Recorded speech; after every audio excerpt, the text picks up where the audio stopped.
Bienvenue. On va se pencher aujourd'hui sur une question qui a le don de nous frustrer en politique, mais dont la solution, ou du moins une partie, a peut-être été pensée il y a 200 ans. On part dans la France post-napoléonienne à la rencontre d'un penseur assez visionnaire, Benjamin Constant. Ah, cette fameuse phrase. On l'a tous entendue, n'est-ce pas? Elle sonne comme une pirouette, une façon d'esquiver. Elle cristallise parfaitement notre frustration face à ce sentiment que les puissants n'ont jamais vraiment de compte à rendre. Eh bien, c'est notre point de départ. Mais ce sentiment d'impuissance, il est loin d'être nouveau.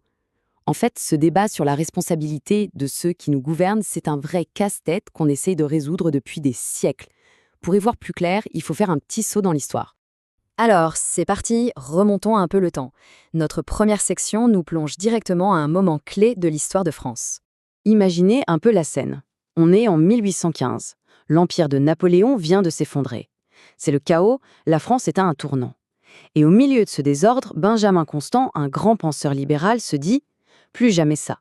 Son objectif est clair, après des années de tyrannie, il faut absolument concevoir un mécanisme pour que les ministres rendent enfin des comptes, pour que l'arbitraire ne puisse pas revenir.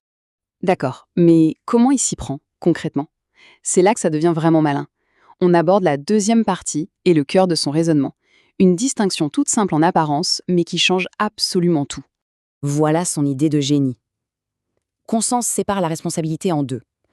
D'un côté, il y a l'acte illégal. Un ministre commet un vol, une arrestation arbitraire, bref, un crime. Pour Constant, à ce moment-là, il n'agit plus comme un ministre, mais comme n'importe quel citoyen. Il doit donc être jugé par les tribunaux ordinaires. De l'autre côté, il y a l'abus de pouvoir légal, c'est plus subtil.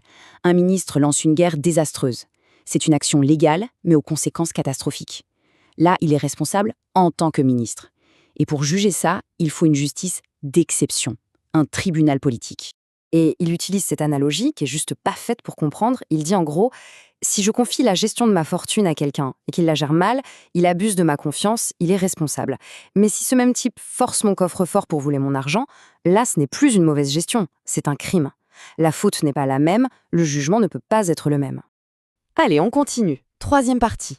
Et là, on touche à l'aspect peut-être le plus radical et franchement, le plus moderne de sa pensée.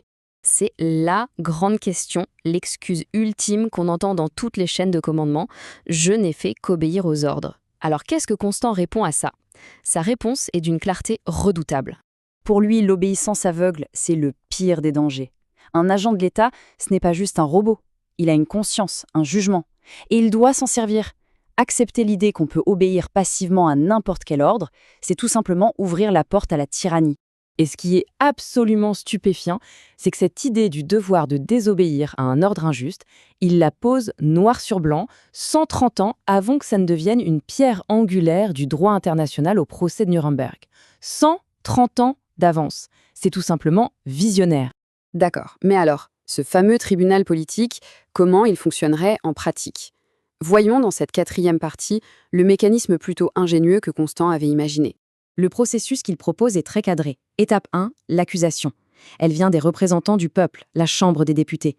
C'est la voix de la nation qui parle. Étape 2, le jugement. Il est confié à la Chambre des pairs, un organe qu'on estime plus indépendant. Étape 3, et c'est crucial, la sanction. Elle doit être politique, pas humiliante. Le but n'est pas de détruire l'homme, mais de lui enlever le pouvoir qu'il a mal utilisé. Et enfin, étape 4, la grâce. Le roi garde ce droit comme une sorte de soupape des sécurités pour l'équilibre des pouvoirs.